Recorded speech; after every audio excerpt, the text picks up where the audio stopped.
हम लोग SP अपन article find out कर सकते हैं। अगर CP प्रॉफिट परसेंट या लॉस परसेंट दिया जाता है तो हम लोग SP of article find out कर सकते हैं। कुछ फॉर्मूलाज हैं, उससे हम लोग SP of the article find out कर सकते हैं। ये एग्जाम्पल 5 है। A shopkeeper purchase a clock for ₹300 and sells it at a gain of 20%। तो CP हमारा 300 है, गेन परसेंट 20%। और गेन जो होता है हमेशा CP के ऊपर कैलकुलेट होता है, तो गेन हमारा है 20% और 300 ₹300 इक्वल टू। तो क्वेश्चन में पूछा गया है find the SP of the clock. तो गेन हमारा 20% और ₹300 है, या 20/100 इंटू 300। तो यहाँ रुपीज़ का सिंबल आप चाहें तो दे सकते हैं, नहीं तो ऐसे ओमिट भी कर सकते हैं। तो 0 0 कट हुआ, 20 इंटू 3 60। तो गेन हमारा ₹60 हुआ। अब ऐसे कीजिए, 20% ऑफ ₹300 यहाँ पे लिखिए, यहाँ रुपीज़ का सिंबल मत दीजिए और एंड में ₹60 लिखिए।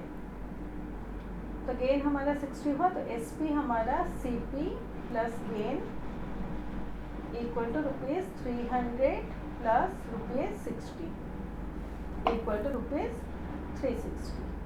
तो SP हमारा ₹360 हुआ। यहाँ पे दो फॉर्मूलाज हैं, अब इसको भी यूज़ करके फाइंड आउट कर सकते हैं। तो ये फॉर्मूला यूज़ करके कैसे फाइंड आउट करेंगे मैं दिखाती हूँ। तो SP इक्वल टू दिस, तो SP इक्वल टू CP हमारा ₹300 है, तो यहाँ पे ओनली 300 लिखेंगे, प्लस 100 प्लस गेन परसेंट हमारा 20, 100 प्लस 20/100। तो यहाँ 300 इंटू है,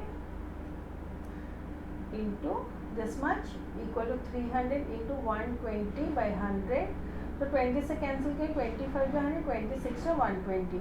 5 और 300 को कैंसिल करेंगे, 5 1 5, 560 से 300 इक्वल टू ₹360। तो इस फॉर्मूला को भी आप यूज़ करके आप SP फाइंड आउट कर सकते हैं। अगर आपके पास CP प्रॉफिट परसेंट या लॉस परसेंट है, आप बहुत कंफर्टेबली ये फॉर्मूला यूज़ करके फाइंड आउट कर सकते हैं SP। हम लोग अभी सीखेंगे ये दो फार्मूला हम लोग कैसे डिराइव करेंगे। तो इसे हम लोग याद रखने की ज़रूरत नहीं है। अगर हमें इसके डेरिवेशन पता है, अगर याद भी नहीं आ रहा है, तो हम लोग डेरिवेशन से ये फार्मूला फाइंड आउट कर सकते हैं। पहले ये फार्मूला हम लोग डिराइव करेंगे, तो कैसे डिराइवेशन है वो देखते हैं। तो हमें पता है कि जो गेन परसेंट हमारा होता है that is equal to gain by CP into 100 implies gain equal to, cross multiply कर देंगे, CP into gain percent by 100। तो इसको जब क्रॉस मल्टीप्लाई आप कर देंगे तो आपका 100 into gain equal to CP into gain percent होता है,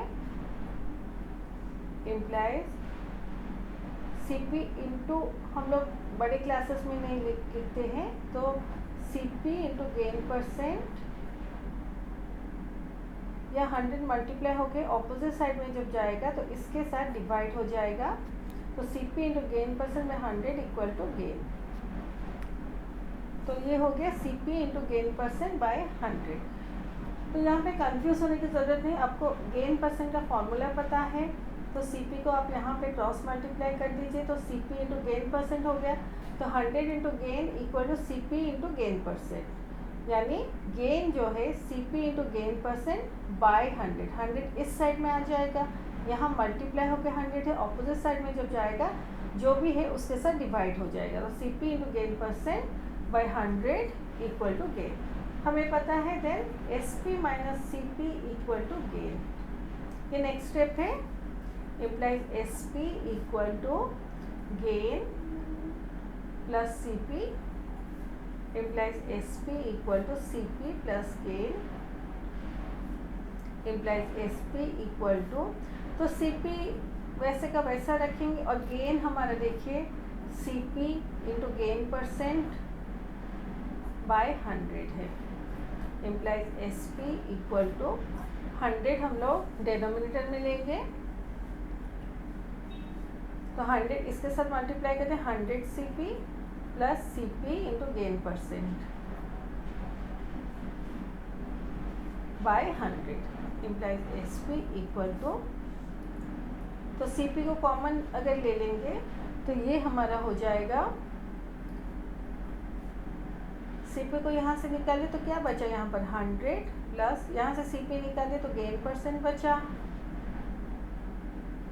और नीचे हमारा 100 बचा।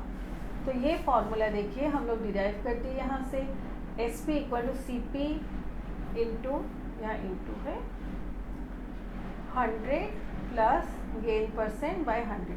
तो पढ़े क्लासेस में आप इंटू को भी ओमिट कर सकते हैं, जस्ट आप CP लिखने से भी चलेगा क्योंकि फॉर्मूला में दिया है इसलिए मैं यहाँ पे लिख रही हूँ, बट वैसे लिखने की ज़रूरत नहीं है। ये अंडरस्टूड है CP into 100 plus gain percent by 100। अब ये नेक्स्ट फार्मूला हम लोग डिराइव करेंगे तो हमें पता है loss percent equal to loss by CP into 100 implies loss equal to CP को क्रॉस मल्टीप्लाई करिए CP into loss percent by 100। तो 100 into loss equal to CP into loss percent. तो लॉस हमारा है इस साइड में 100 मल्टीप्लाई होके है, जब ऑपोजिट साइड में जाएगा 100 डिवाइड हो जाएगा। तो इसको देखिए क्रॉस मल्टीप्लाई करने से CP into loss percent equal to 100 into loss, मैं इंटू नहीं लिख रही हूँ, बस 100 इंटू लॉस को 100 लॉस लिख रही हूँ, implies loss equal to CP into loss percent, यहाँ 100 मल्टीप्लाई होके है, ऑपोजिट साइड में जब जाएगा डिवाइड हो जाएगा ऐसे। अभी CP minus SP equal to loss हमें पता है, लॉस मतलब cost price is greater than selling price, implies SP को इस साइड ले लेंगे इक्वल टू SP पॉजिटिव हो जाएगा और ये CP माइनस लॉस हो जाएगा, लॉस को इस साइड पे ले आएंगे तो ये CP minus loss equal to SP implies SP equal to CP minus loss, implies SP equal to CP minus loss हमारा कितना हुआ है CP into loss percent by 100 implies SP equal to, यहाँ पे पहले डिनोमिनेटर में 100 ले लेंगे फिर 100 इंटू CP कर लेंगे 100 CP minus CP loss percent, implies SP equal to, यहाँ पर 100 लेंगे डिनोमिनेटर में और CP को कॉमन ले लेंगे बाहर, CP यहाँ पे रहेगा, CP निकाल देने के बाद यहाँ पर ब्रैकेट लगा देंगे, ये ब्रैकेट यूज़ करते हैं क्योंकि हम लोग स्टार्टिंग में ये ब्रैकेट लिए हैं।